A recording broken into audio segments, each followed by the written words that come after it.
बार की बात है, हरे भरे हरियाली के बीच बसे एक अनोखे गांव में राज नाम का एक किसान और उसकी पत्नी माया रहते थे।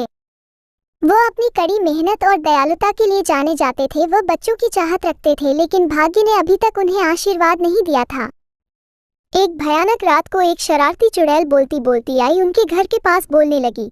सुनो राज और माया, अगर आप दोनों को बच्चा चाहिए तो मुझसे वादा करो कि अपना पहला बच्चा मुझे देना होगा। जब बच्चा 7 साल का हो जाए तो मुझे देना होगा। अगर तैयार हो तो बताओ।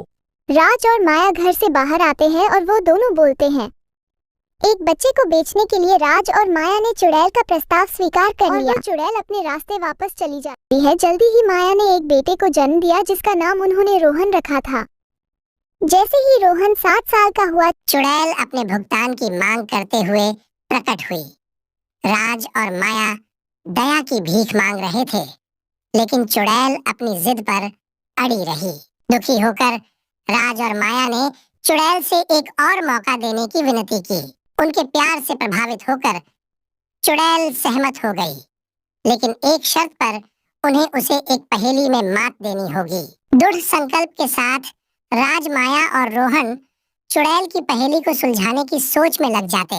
कड़ी मेहनत से राज, माया और रोहन ने चतुर सोच के माध्यम से उन्होंने पहेली को समझ लिया और चुड़ैल के शराब से आजाद हो गए।